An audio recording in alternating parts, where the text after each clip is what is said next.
everyone, welcome back to my YouTube channel. My name's Meredith Phillips and we're doing a little brainstorm Q&A today. I asked in a couple different places like a week or so ago, I guess, for any questions you may have about brainstorming in general, researching in general, my own personal brainstorming process, etc., and I got a bunch of questions, so we're gonna go through those today. I've got them all right here on my phone, so let's get into it. So first question asks, when brainstorming, which story beats do you think of first? And I don't know if there's a specific answer for this, it just differs. I've had a lot of stories where the first scene I have in mind is like scene one, or I'll have an idea for something that would be like a midpoint situation. I rarely, and if you've been here for a while, you'll know this, I rarely have brainstorm ideas that have to do with the end of the book. The end is my nemesis. I can never quite stick the ending. But yeah, early in the process, I generally know right where the story is going to start. And I have some ideas for things that would happen maybe in like the fun and games section. If you're familiar with the Save the Cat beats, somewhere in there is usually where I have the most ideas up front. One of the next questions asks, do you use notebooks or digital or both? I am like 98% digital. Scrivener is my go-to. All of my notes are in there. It's all organized, sort of. We'll get to that in a second. I rarely reach for a notebook. Every now and then, for some reason, my brain will be like, this has to be in a notebook. But it's pretty rare. And typically I get tired of the notebook pretty quickly. I love a good notebook. I like handwriting, but I just don't find that it works very well for the writing process for me. The next question, it has a couple in it. It says, how do you start? Best organization tips. We'll get to the organization stuff here in a little minute, but how do I start is generally I get to a point where I have too much stuff in my head. I sit down at the computer and I just do a big brain dump. I start typing almost stream of consciousness where it's just sentences that are not necessarily connected. I'll tab down or return down and like start a new idea. It's just a dump. It doesn't always make sense. It's messy, it's not organized, and that's where it starts. Next question asks, what is your brainstorming process like and when do you move on to drafting? So for me, my process goes brainstorming, outlining, and then drafting because I'm a big outliner. Brainstorming is for me a lot of playing with ideas. Again, I do a lot of brain dumps. Things change over time. I'll say, ooh, this is a great idea, blah, blah, blah, blah, blah, blah, blah. And then I'll be like, no, wait. And I'll literally type out, I'll be like, no, wait, or, and I'll do like, O-R-R-R-R-R-R, it'll be really dramatic. And then I'll be like, or this could happen, and I'll write some other idea for how things could go. And it's very messy, it's not organized, it's just a big wall of text, essentially in one Scrivener file. Once I have a pretty clear idea of what I think the story is supposed to be, and I have a lot of ideas in terms of like story beats, I'll then start trying to put stuff into an outline of some sort. I'll fit in like, okay, I know this is how it's gonna open, and I know this is gonna be the midpoint, and I know this other random thing that's gonna happen in like Act 3. I'll put in like the stuff that I know, and then fill out the rest of the outline from there. Once the outline is super, super complete, then I move on to first draft. The next question asks, how long do you have a book idea in your head before you brainstorm? What things about the book must you know before brainstorming? A lot of times I have some kind of vague idea in my head for months before I actually sit down and start doing stuff on the computer. A lot of times I do this throughout, like brainstorming, outlining, even like into the first draft sometimes when I'm like working out revision stuff. I'll tell myself the story over and over and over again in my head throughout the day as I'm falling asleep, just trying to fit together all the little pieces. So a lot of times as I'm thinking through the idea, I'll play out some scene in my head that I have in mind, and I'll just sort of like watch the scene as it's going. And sometimes I'm like, ooh, that was really fun. Other times I'm like, where was that? What? That didn't make any sense. So yeah, it can be like months where I just sort of have stuff in my brain. until it gets to be too much, and then I go to the computer to do that brain dump. What things about the book must you know before brainstorming? I mean, brainstorming is like the beginning, so I really don't start with a lot. I usually start with an idea for a character, or an idea for a setting, or an idea of a scene. A lot of times I have like one scene in mind. There's nothing else. I don't know anything about the characters. I don't know anything about like how we got to the scene or what comes after the scene. I'm just like, ooh, this is a cool setup. Let's think about that for a while. And then eventually I kind of be like, oh, okay, after that kind of thing happens, then this might happen. Or, ooh, to have that happen, we would need this to happen first, you know? So you kind of just build out from there.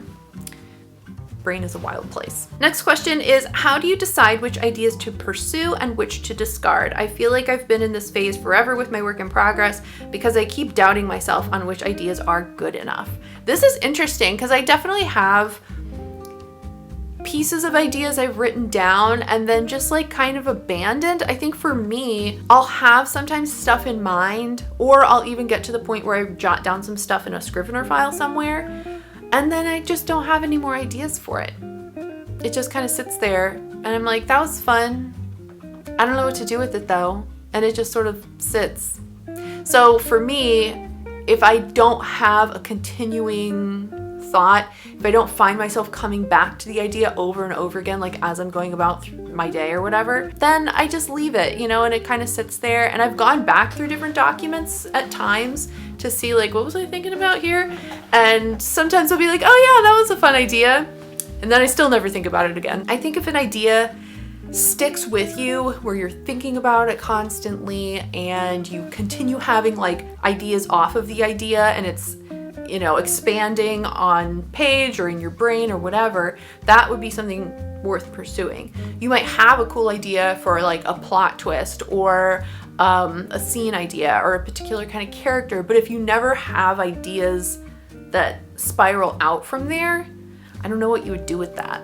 And I would just jot it down and then kind of let it live in that space. Okay, the next question says, how do you find info on tropes or story archetypes? Like finding obligatory scenes, good examples, the way the trope sort of is used in your genre. I see people mention all these, but I don't really have a reference for them. This is a great question, and I think there's a couple different things you can do for this. Number one is read widely.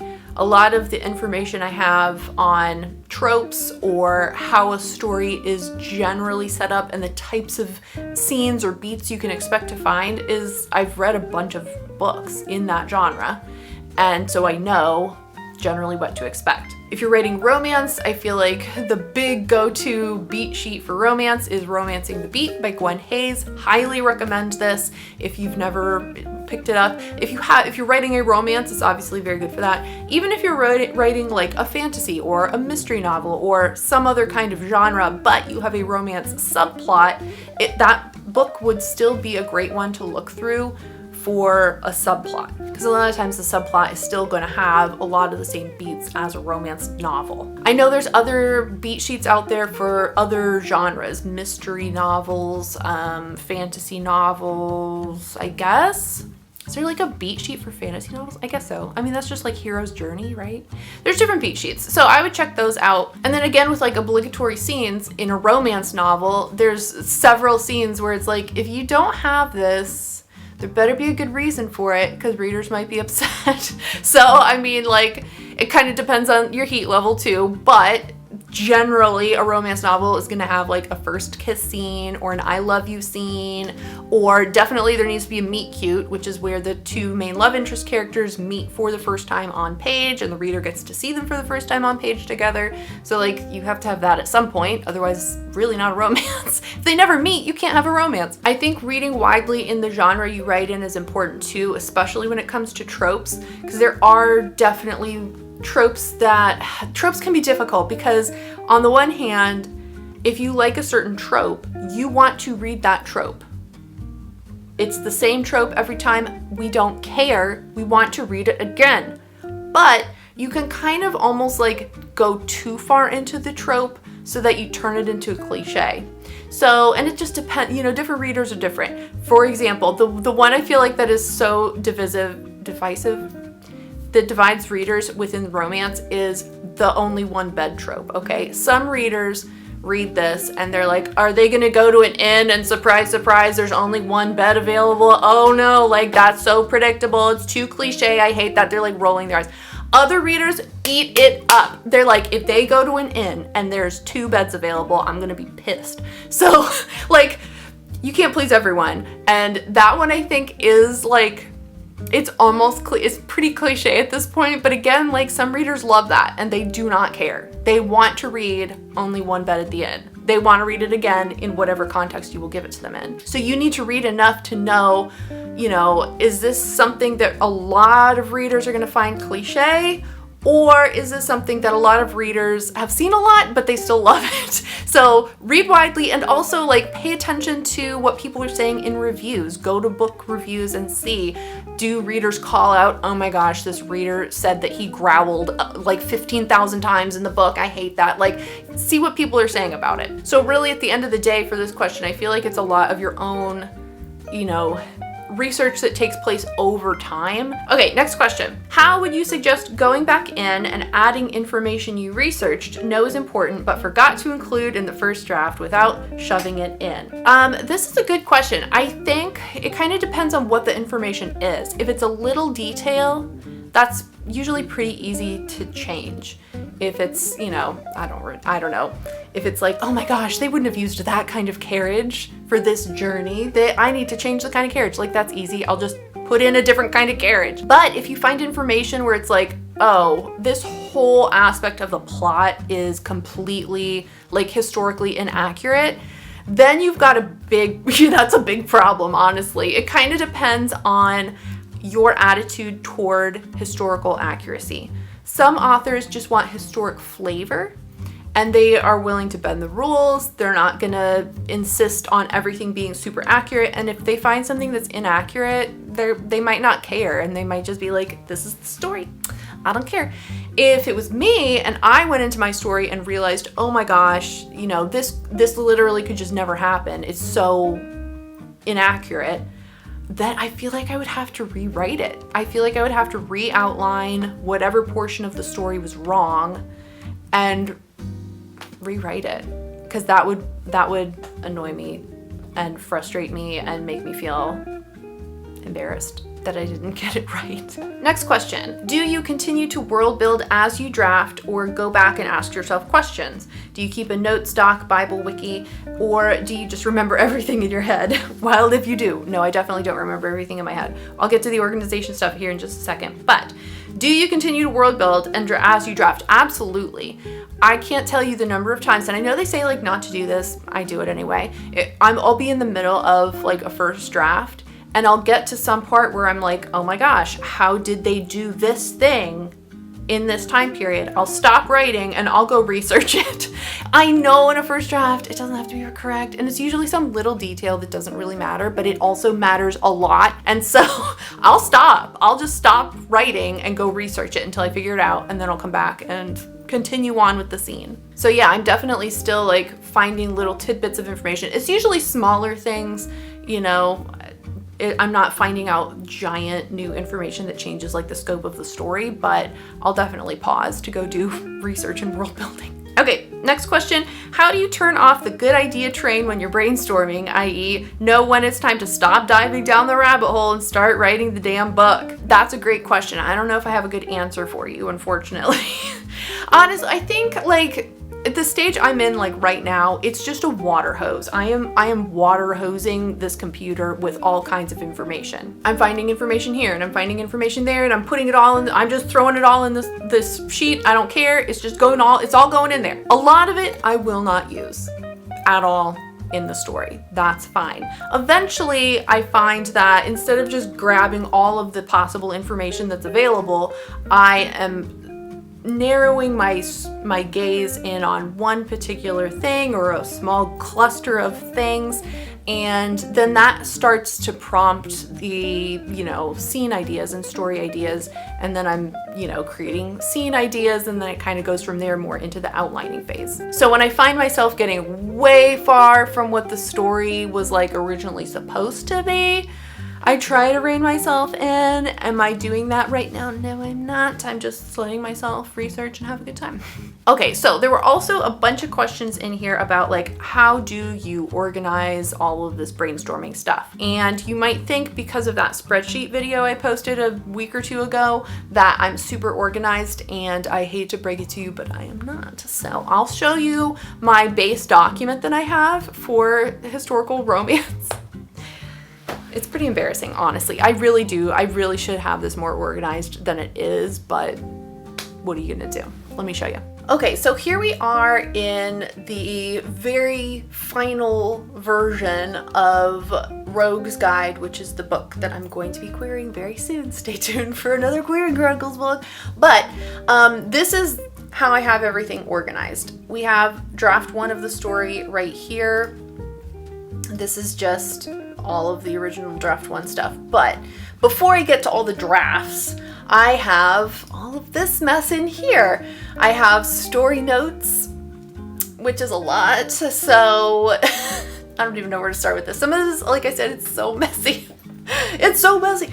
So the original story summary, the original brain dump is here, where I was just like, here's all my ideas. How does this work? Nobody knows. Why would they do this? I don't know. Here's another version of the story. Blah, blah, blah, blah. This is like 4,200 words of just like stuff. Then I wrote it out again. Story summary version 2. Here's another version of how things could go. Blah, blah, blah, blah. Girls writing for 7,000 words down here. My goodness. Eventually I get into my scene by scene breakdown, which is how I outline. I have a template for this on my website. I'm pretty dang sure. I'll look and put a link for it below if you want to see. And then every time I get into a new draft, I tend to update the outline. So we've got all the various versions of the outline in here. I was having a time and a half at one point, so I was just like, again, sort of brainstorming how to fix problems on my struggle bus. I was brainstorming titles. I have some snippets that I pulled out. I forget where this was even from. I don't know. It's just a lot of crap, guys. These are favorite lines I'd written from some draft. I don't even know if half of these are in the book anymore. This was a completely different story that had nothing to do with any of this. So that's all like story ideas. Oh, the revision notes are just like bullet point note lists of things to fix. I'm doing great. But the thing that I start with that is sort of like my Bible or my, like, I don't know, whatever this is called. I have a lot of historical notes, and this is the part which is like embarrassingly messy. So as I'm researching, I'll find cool stuff about all sorts of different things, and I will